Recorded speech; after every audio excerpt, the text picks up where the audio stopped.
Hello, welcome to video lecture number 7 on strength of materials. Deformation in tapered bar of rectangular cross section. Consider this tapered bar. It is having a width which is varying, and length of the bar can be taken as L. This is the length of the bar. Let it be subjected to an axial load of P on either side like this, and consider the width of the bar at the left side as B1 and width on the right hand side as B2, and you can see clearly that B1 is getting reduced and it gets a value B2 at the right end.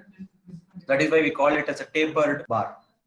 But throughout the length, the thickness is constant. You can see there is a thickness here. Thickness, you can consider it as a plate. Plate thickness is constant throughout the length. So for such cases, what is the equation for DL? That we have to derive now. We already know that for a constant cross-section bar, the cross-section is constant like this. The load applied is P. If the cross-section area is A and Young's modulus is E, length of the bar is L, then we know that change in length is PL by E. Consider the tapered bar like this. The width at the left end is B1, this is B2, and the length is L. Since the width is changing along the length of the bar, we have to consider an elemental length here.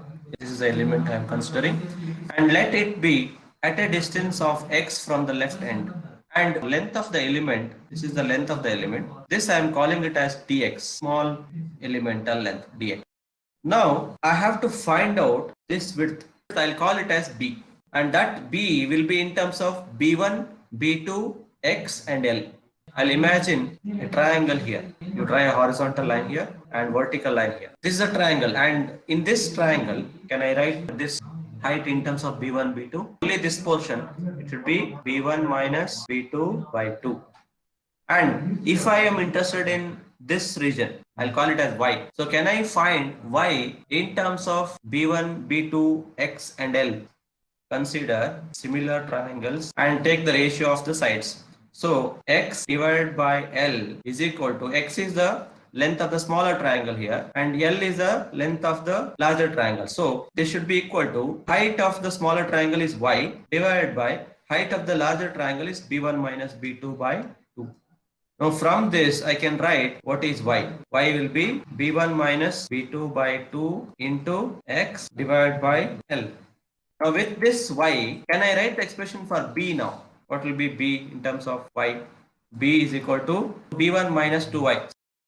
So if I substitute y from this expression, it becomes b1 minus b2 by 2 into x by L into 2. It will be equal to b1 minus b2 by L into x.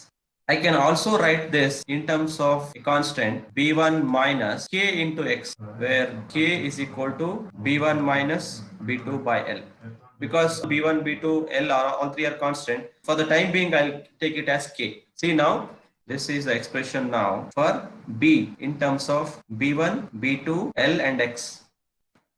Our interest is to find the deformation for the entire bar, for which we have considered only a small element first. Now, first we will try to write the expression for deformation in the element. Consider the deformation in the element. I'll call it as dlx. For this small element, I am trying to write the deformation now. Since the length of the element is dx, which is very small, I can assume that the cross section for this portion of the element is constant. So if it is a constant cross section, I can apply this equation dl, pl by ae. So if I apply PL by AE for the element, what will I get? PL by AE for the element. What is P value for the element? It is P itself, because throughout it is same load. And what is L of the element? So dx is the length of the element, divided by what is the area of the element? This is the area I should consider. So it is B into T. So I should write A as B into T. Into the element Young's modulus, I'll keep it as it is. I will substitute for b. B, I know it as b1 minus kx, so I can write it as b into dx divided by b1 minus kx, this is b, into t into e. So this is the expression for deformation in the element. Now we want to extend this for the entire bar. We can integrate this between the limits 0 to L, because this is the expression only for the element of length dx. When the length becomes a variable from 0 to L, I can integrate this. So total elongation of the bar, I'll call it as dl. It is integration of dlx from the limit 0 to L.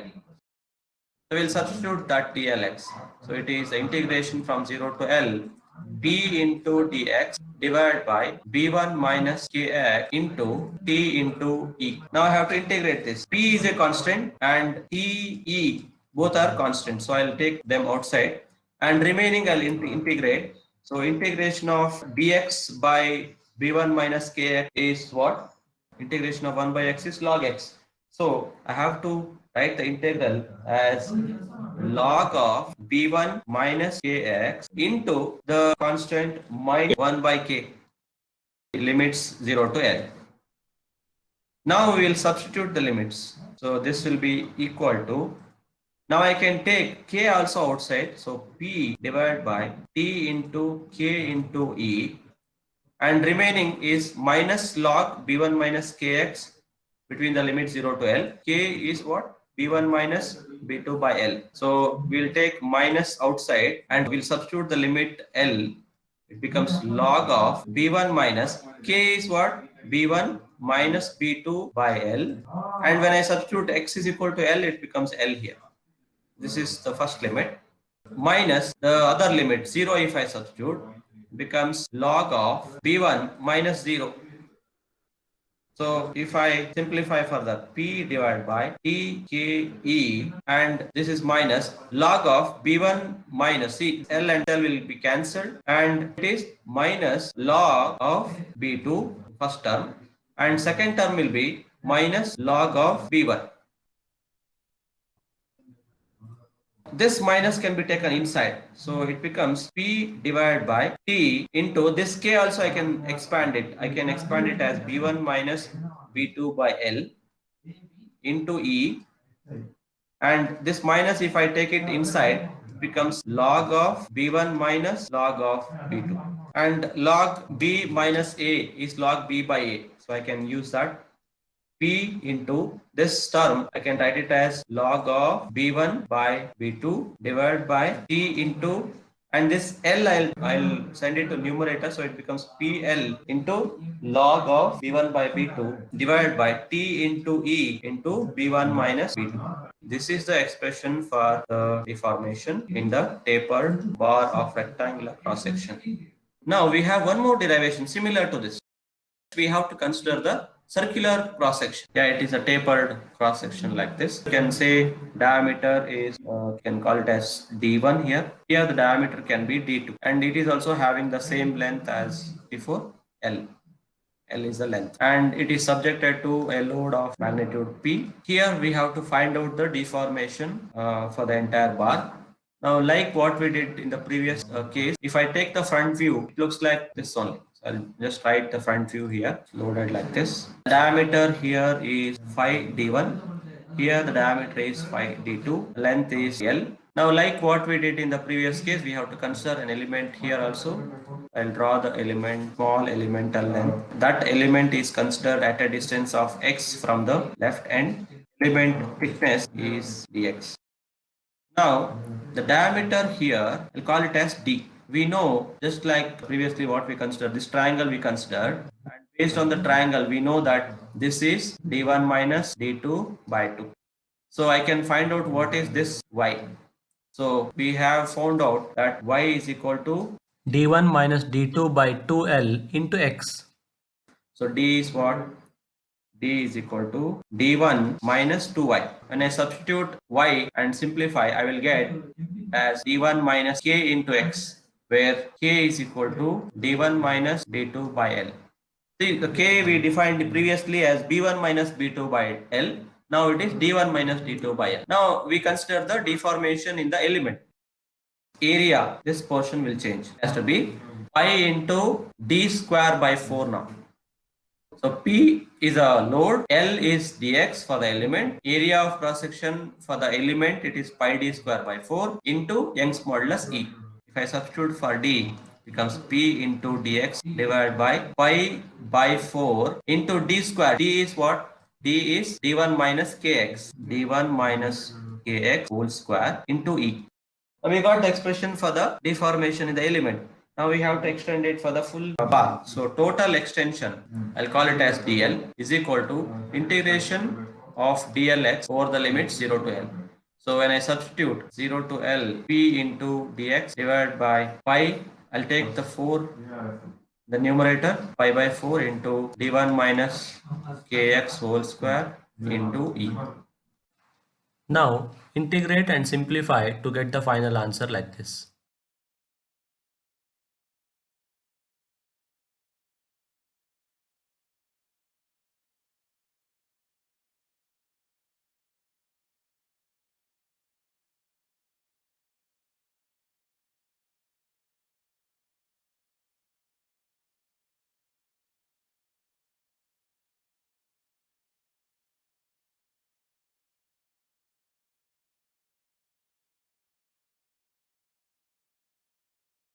You will get it as 4PL by pi E d1 d2. If it is bar like this of diameter d, then dl is equal to PL by AE, but A here is pi d square by 4. So if I substitute pi d square by 4 into dl, it becomes 4PL by pi d square E. This is the equation you get. You compare this with this equation. What is the difference? D square is replaced with d1 d2. So that way you can easily remember the expression.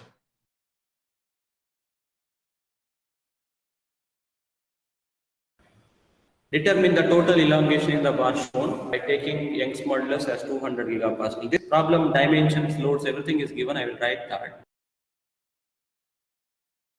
You know the total elongation is the summation of the deformation in this portion, and this portion.